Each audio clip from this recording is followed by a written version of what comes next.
Hi YouTube. Hi, it's nice to see you. Um, I feel like it's like, uh, I have a brand new gimbal that tracks my face. See that? I'm like playing with it, but also while playing with it, I'm about to actually play. You can't really see that very well. I wish I could figure out a way to show you guys. Um, I have to figure out some screen sharing issue in the future. But I want to talk about something that really upset me. Which is part of why I'm playing video games at this time of night instead of in bed. Because normally I would be in bed at this time of night. But, and old video games at that. I find old video games to be very relaxing when I'm in a mood.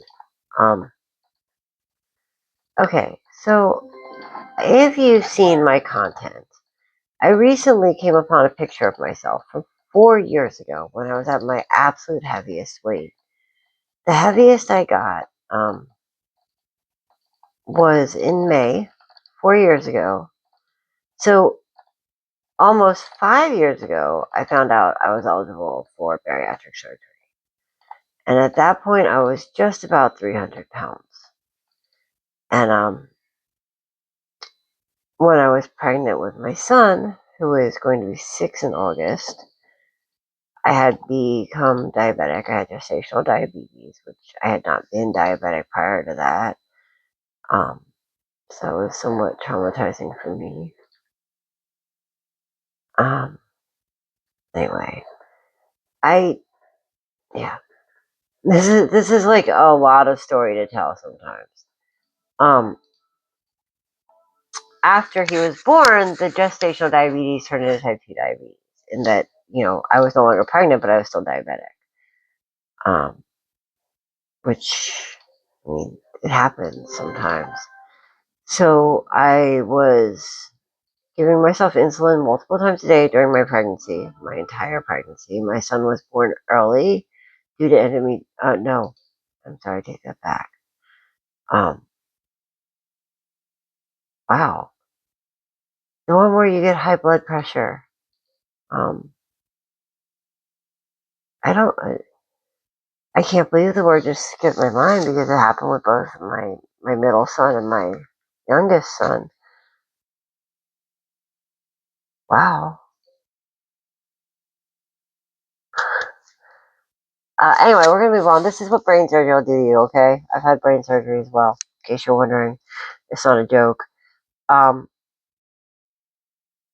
Okay, so I'll think of it as soon as it doesn't matter, but right now it's funny. I was very depressed after my son was born. I found out when I was in labor with him that my husband was trying to make arrangements to meet up with his internet prostitute. And I don't mean had been planning to and then I went into labor. I mean while I was in the hospital room, he was being very nasty and on his phone the whole time and very distracted. And that's what he was doing. And he was yelling at me, telling me it was all about work and I didn't want him to succeed and all this other stuff. So,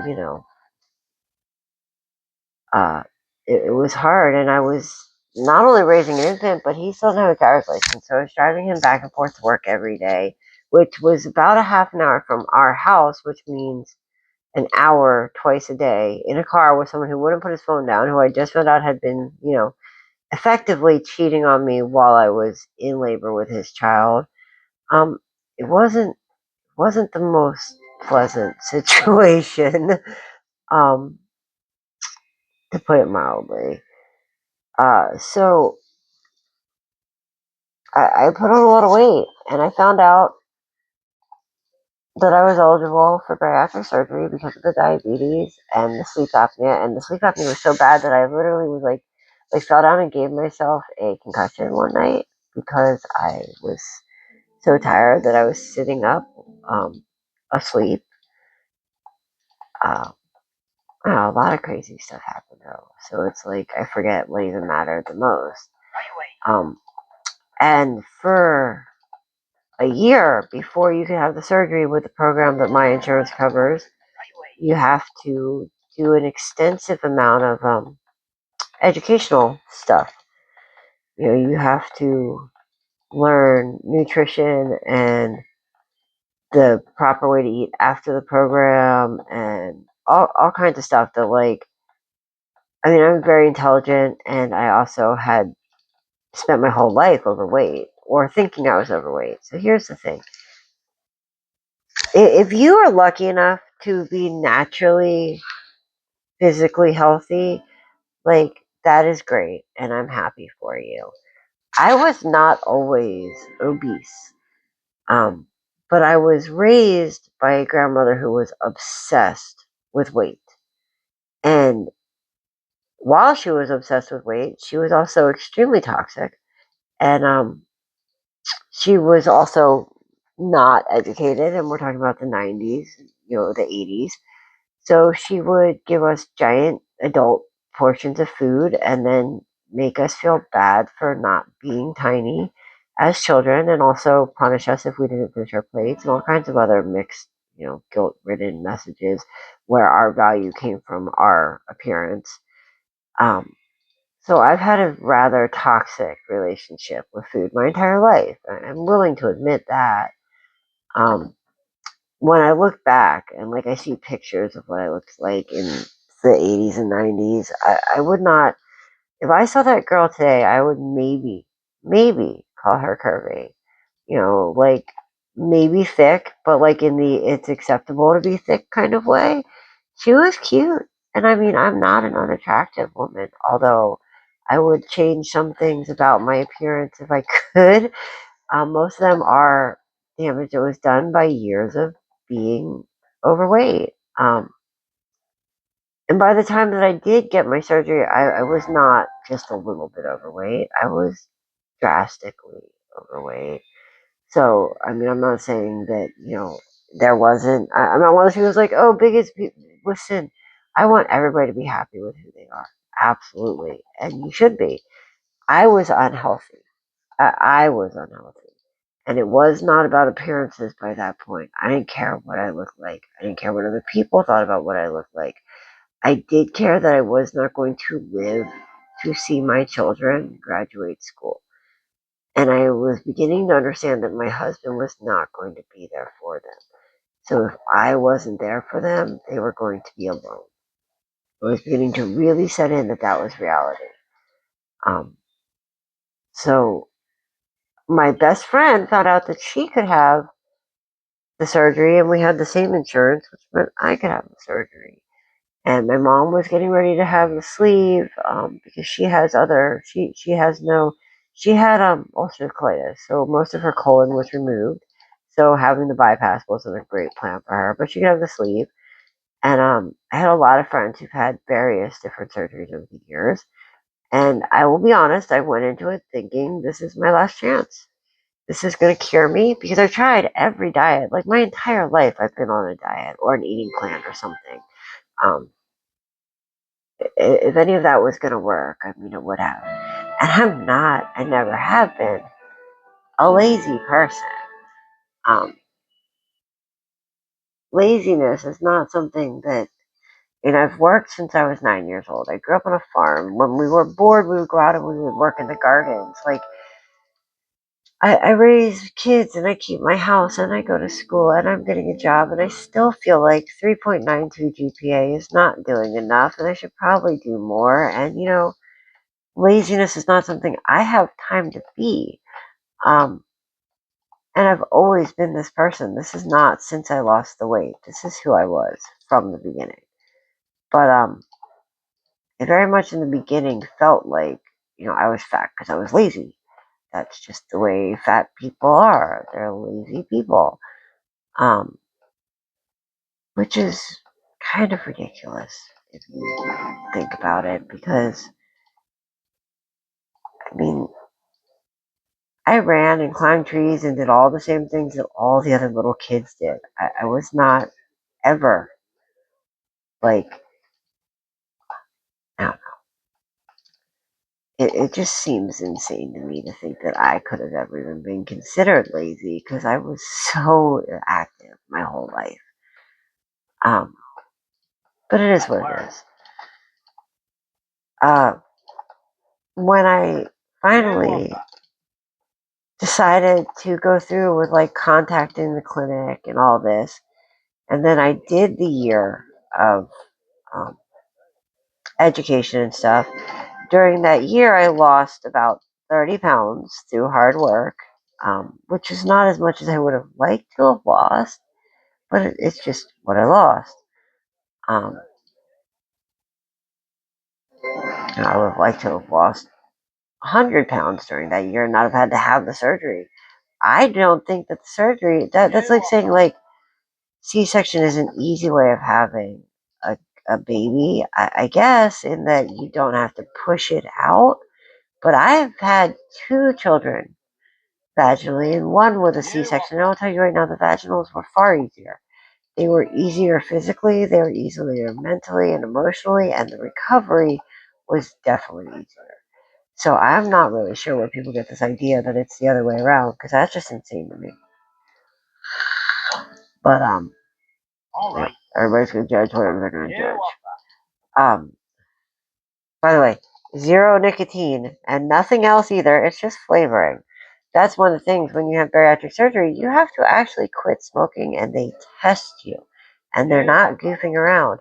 If you come up with nicotine in your system, at least here, they will not give you the surgery. Which was something that I didn't actually like. I had quit smoking prior to that because I had promised my son I would quit smoking. So I quit smoking. Um, but I had not given up nicotine. I had kept vaping. And I really thought I would have a harder time giving up nicotine. I thought I'll just give it up to pass the test and I'll smart again or whatever. But I honestly did not have the struggle with it that I thought I would. Um, I do still carry this around, and most of the time I don't know where it is. I actually had to put a tile tracker on it because I lose it so often and I forget about it for so long that then when I go look for it, like I can't find it. So while I have it still, it's kind of more like an emotional crutch most of the time. Now, tonight, obviously, like I said, I'm upset, so I might be acting up a little bit. Okay, so I worked for almost a year. I was scared. I was sick. I was having heart palpitations, which I'd never had until right before that. We never did really find out the reason, but my mom has them also. So it, or had them at one point in her life anyway. I guess she doesn't have them anymore. It's definitely something with our family. I don't know.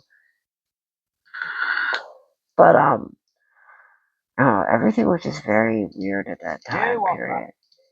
And I was ready to have my surgery, and it was like 2 weeks beforehand, or maybe not even 2 weeks beforehand.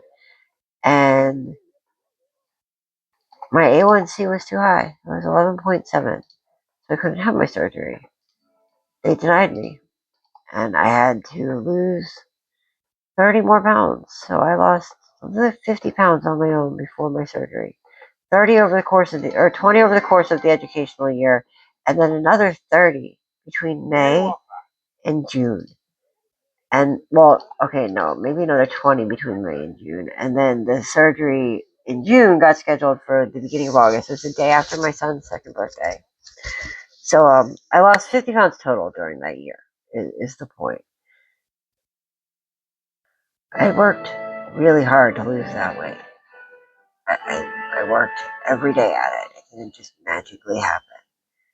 And then I went and had my surgery, and it was when you wake up from weight loss surgery, you have been pumped full of gas so that they can do the laparoscopic surgery because they need more room in your chest cavity. So they blow you up like a balloon. And then they sew that up, and all of that gas is stuck in there with no way to exit. And there is no amount of morphine on the planet that will take that pain away. It is excruciating. It feels like you're trying to explode. It is the worst pain I've ever felt. And even after that, a lot of people heal very nicely. I don't know if it's because I went home and took care of a 2-year-old, or if it's because I went home and took care of my own. I did not heal well. I kept feeling like I'd been stabbed for a long time. I have gallbladder issues now that I did not have before, and it causes a lot of pain. I still can't eat, and it's been like it'll be 4 years in August. So, there's been a lot of repercussions where I would say the surgery was definitely not the easy way to go about things. Um, I don't regret it though. I think that it was very important that I do it. I needed it for my health. I needed it for my sanity. Um, so I don't regret it at all. That said, the one thing that I was terrified of, I've seen a lot of people in my life who had this surgery or any surgery and then didn't use it. So they would get the surgery and then they would go back to eating the same way as soon as they could. They would stretch their stomach out so far. And I don't understand because it's painful. Like, not just physically, like, you physically feel full to like bursting and then some after a few bites of food, but like the sugar is like a drug and it does not feel good. Um, I don't know. I could not, even if I tried, purposely eat the way that some people eat after their surgery. Uh, Not even if I tried. Um, and that's not me being judgy. I genuinely don't understand how they do it. Um, and I've had friends who have had the surgery, who have paid for it, who have gone through hell to get it, who have turned around and not been successful with their weight loss. It's not some kind of guaranteed like miracle cure, unfortunately. And I think that a lot of people think that it is. So after my surgery, I, as soon as I could, went back to the pool first, and I would walk back and forth across the pool while my kids and my husband were playing for an hour. I would just walk because that's all I could do. Like, I didn't have the strength or the capability or the health to do more at that point, but I could do that. So I walked back and forth nonstop until I had the strength to do more than walk. And then I swam, and then I started walking outside the pool and going for walks at night. And every time my husband and I would have a bad night, I would just go for a walk for as long as I could. And I was physical the same way that I had been before the surgery. And then I got a gym membership, and I went every single day. And I went not for like an hour, I went for hours. I did yoga, I did Pilates, I did strength training with like weights, I did calisthenics, and then I did cardio too. I did all of it. I never at any point was like, oh, that's enough, I'm done. So, this idea that like, okay, and this person who asked me about it did not say, oh, you cheated. It's just this feeling that I've had since the beginning.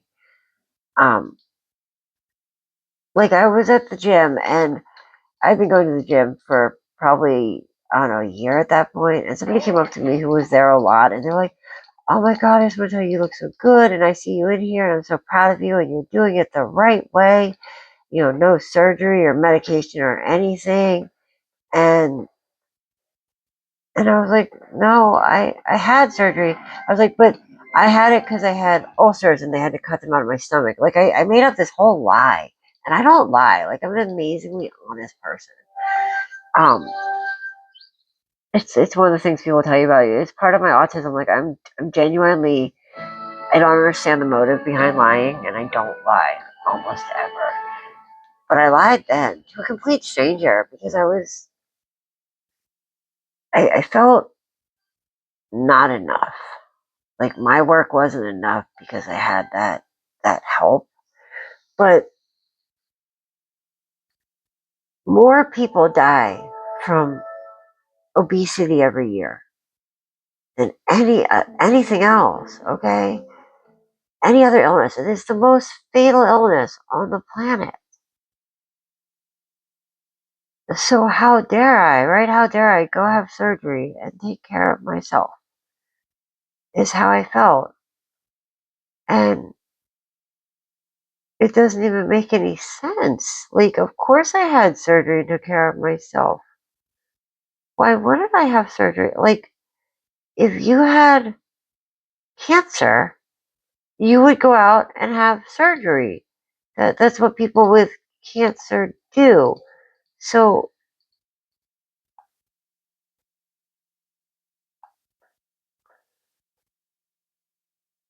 I guess when my friend made that comment tonight, whether she meant to imply that I'd been cheating or not, it brought up all that insecurity again. Like, how dare I?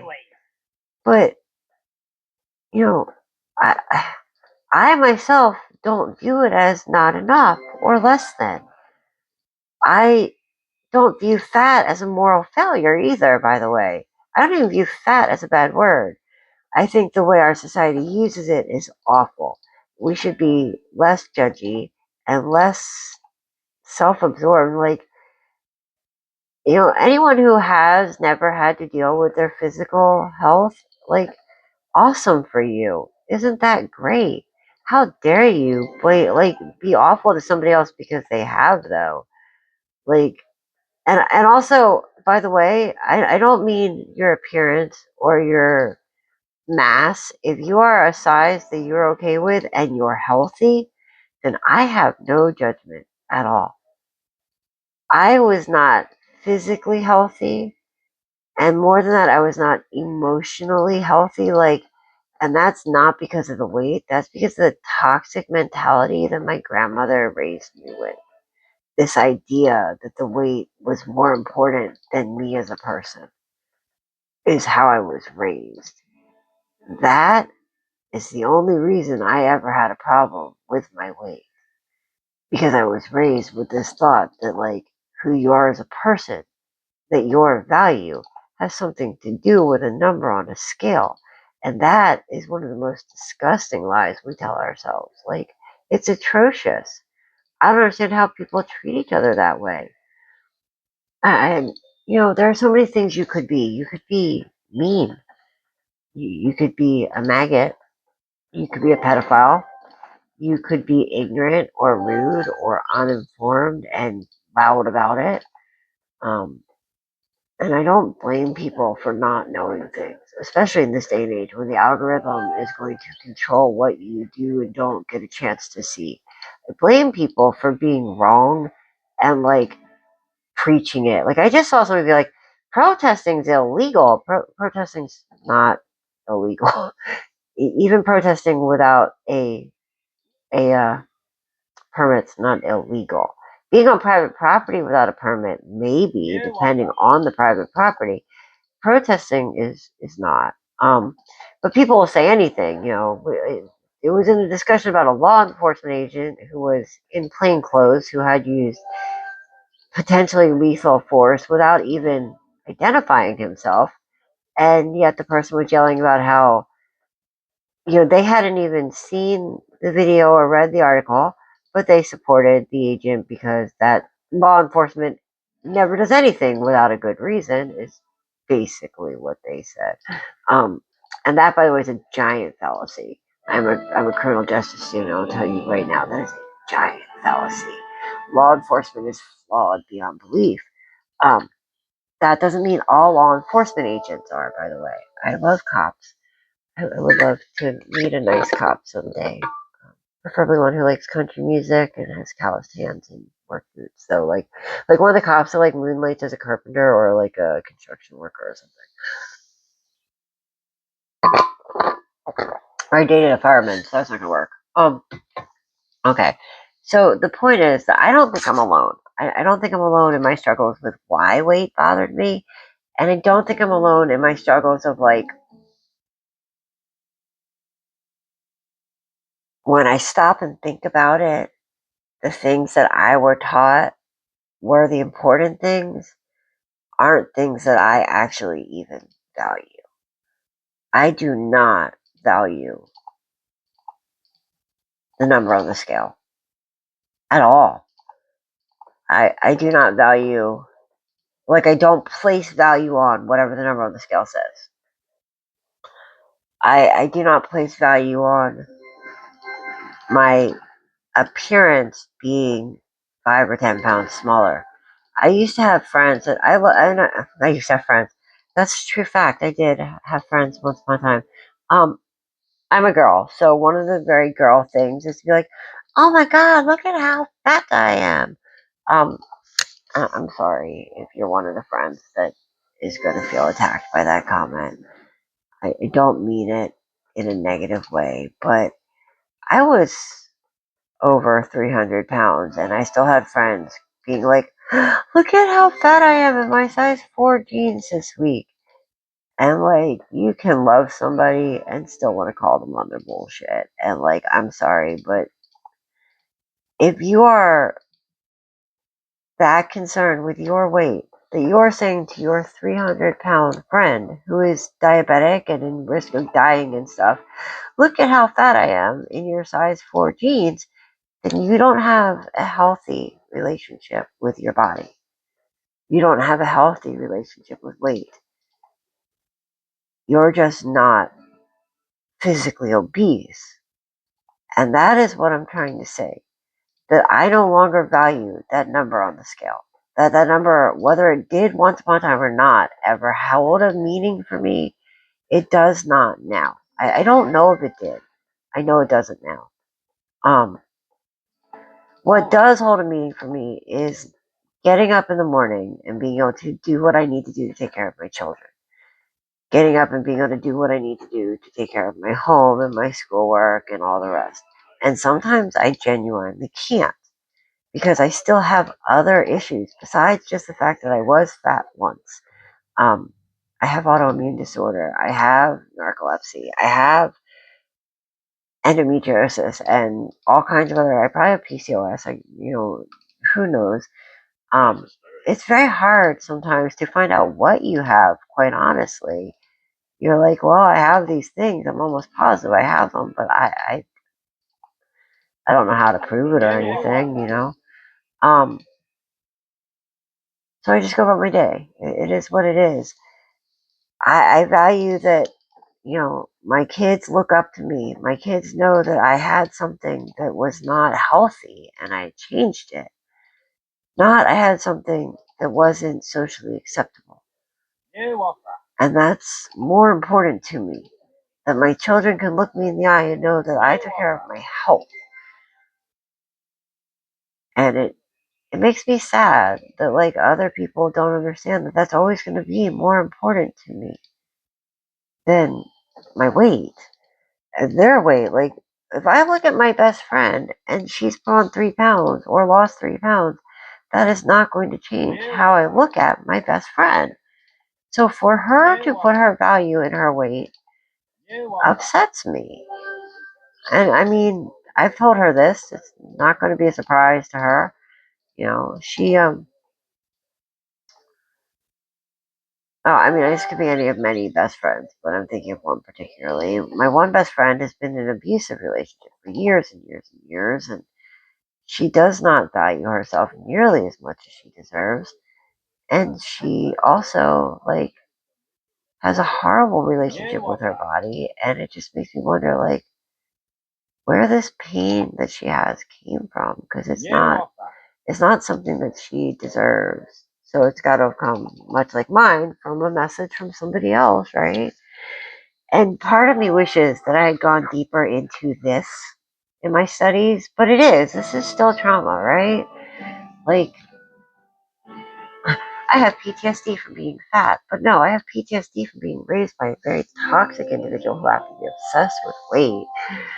Um, this is stuff that like people should be talking about. People should talk about the fact that like when you make a comment about somebody, even when you're not outwardly being awful, when you're not saying you're a fat ass, there's a level of value that people ascribe to other people based on their appearance, based on their weight, that is dehumanizing. And I don't know if it's because it makes them feel bigger or if it, like the playground bully who's just covering up his own insecurity. I'm not sure where people got this idea that it was okay to hurt each other. It genuinely bothers me, and it's something that I've been trying to study. And there's no anthropological answer. We are the only people we're the only life form on the planet that intentionally injures other members of its society. Like, there may be others that are like pack animals where if someone from outside their pack tries to come in, there might be an issue. But we are the only ones that intentionally injure members of our pack. The only ones that would go to school and intentionally make like a co-student cry or something like that. It just seems so weird to me that we do that even. Like, why? Why would you want to hurt somebody who's so much like you? Because they're overweight? Never having a date was painful. Never dancing at the school dance was painful. These were things that caused me pain. But at least I understood. Like, we were kids and it was what it was. But I didn't understand why the adults in my life put such value on my weight. Even the people that I worship, like, I wasn't good enough because I had weight on me. I was of less value. And because I learned this lesson, because I learned that I would be less valuable with my weight up, when I didn't want somebody around me, I purposely gained weight. Subconsciously, probably. You hear this and you think, oh, that's not really true. People really do. Some people, like, you really do. You really just don't want somebody looking at you. Um, there's a lot of things in life that don't make a lot of sense to me. But I don't know. I've often wondered if it would have been different.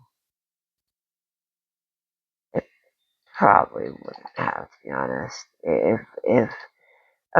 If my mom had been able to raise me, or if my mom and dad had been able to raise me, I do think that they would have put more focus on my importance as a person. But my mom was raised by the same very toxic human being that raised me. So then I wonder, like, you know, obviously it wouldn't have been possible, right? Like, okay, somebody asked recently, and this is a whole other can of worms I'm not going to go into in this video, but they asked why it is that I could leave my child when she was very little and go to rehab and let family raise her, and I'm forgiven. But my husband is not forgiven for the stuff that he's done because that person doesn't know all the details. All they know is that he left to get high, which is not what he's not forgiven for by any means. But what they don't understand is that I was 20 when I had my child, and I was 22 when I left. And the only thing I heard for those 2 years in between was how I was failing, how I couldn't do it, how I needed to let somebody else take care of my child, how I wasn't a mom. My battery's very low. I need to plug this in, but my microphone is plugged in, so I need to even talk to you. And that's the kind of support my mom didn't have either. So, there's so much we need to do for people in our society. There's so much, and we need to start by teaching people their innate value, because everybody has value. And nothing is cheating in healthcare, okay? It's not cheating to take medication. It's not cheating to get surgery. It's not cheating to fight for your life any way you possibly can. It's not cheating. It's not less than. It's not enough. Stay alive however you can. I'm going to go plug this in and upload this and go to bed. Because I'm not as upset now. And it has been 30 some minutes. Good night, tubies.